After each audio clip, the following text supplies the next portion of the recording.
गरीब घर की बेटी।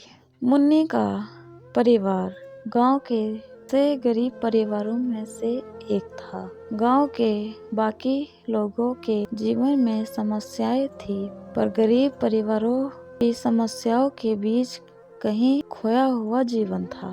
दूसरों के खेतों घरों में काम करके अपनी गुजर बसर कर रहे थे। कभी भरपेट भी मिल जाता और कभी बेमुयादी व्रत ही खत्म नहीं होते। मुन्नी अपने माँ बाप की इकलौती संतान थी। भाई बहन तो और भी थे इसके, पर कोई साल भर से ज्यादा बच नहीं पाया। बेचारी छोटी सी मुन्नी को भी ये तब पता चलता जब उसके भूख से बिलखने पर उसकी माँ उसे ताना देते हुए कहती कि ये कलमुही जाने क्यों बच गई मेरी जान खाने के लिए। धीरे धीरे मुन्नी बड़ी भी हो गई और ऐसे तानों की उसे आदत भी हो गई। वैसे गरीबों के पास कोई अपना शब्द कोश तो नहीं होता, मगर फिर भी अगर होता तो उसमें बचपन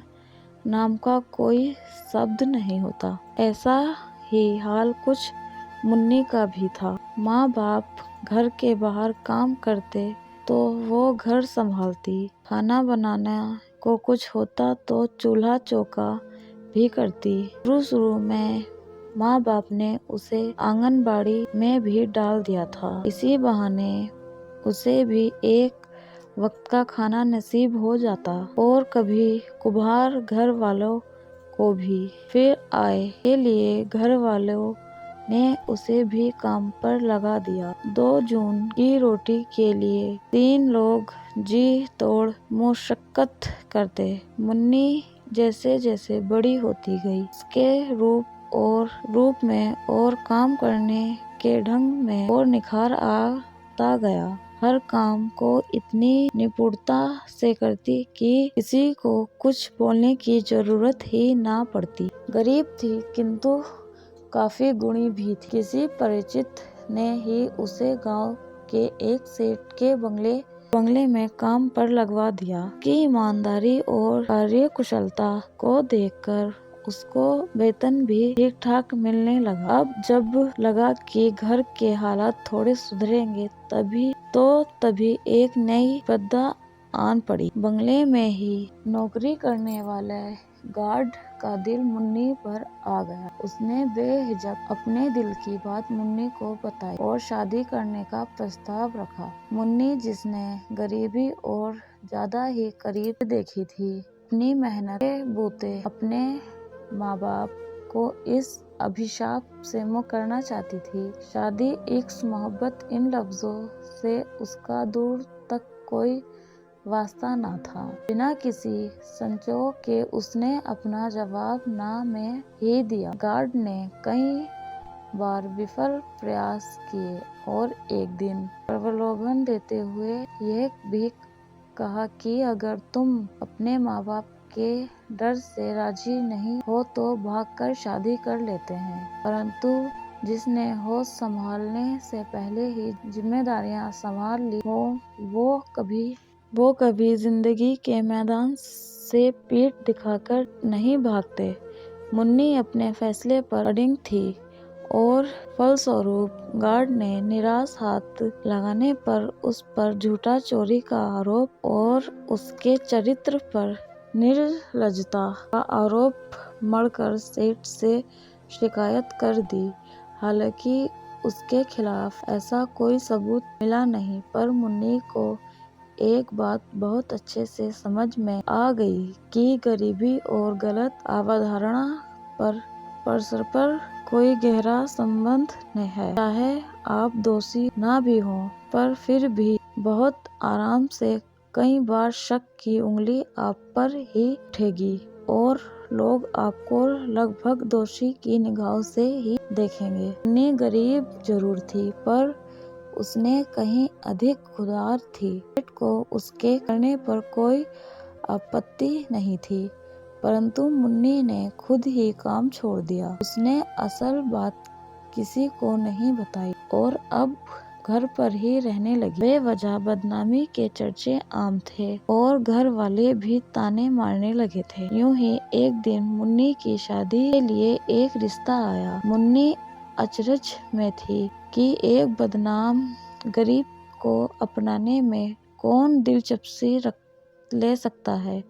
हालांकि अभी वो बालिग भी नहीं थी, पर ये मापदंड गरीबों पर लागू नहीं होते। फिर एक दिन आदमी जो कि मुन्नी की आयु से लगभग दुगना था, उसके घर आया। मुन्नी ने छुपके बातें सुनी तो पता चला कि इसी आदमी से उसकी शादी तय हो रही है। उसका एक 10 साल का बेटा भी था और पत्नी कुछ आध साल पहले चल बसी थी।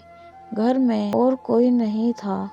वो किसी फैक्ट्री में काम करता था और ठीक ठाक कमा लेता था।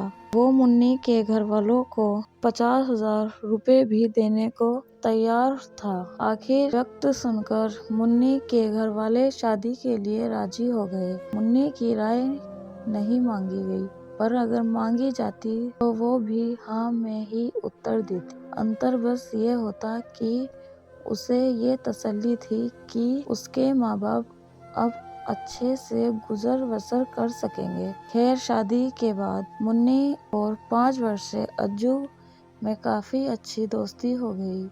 अज्जू के पिता से वो थोड़ा संयुक्त ही रहती, पर वो उसे किसी चीज की कमी ना होने देते। उन्हें खुशी इस बात की थी अज्जू मुन्नी के साथ खुश रहता और अच्छे से घुल मिल गया था। मुन्नी ने भी घर की रंगत बिल्कुल बदल डाली थी। मुन्नी को लगता कि उसे सब कुछ ज्यादा और बिन मांगे ही मिल रहा है और इसलिए वो हर चीज को सहज के रखती।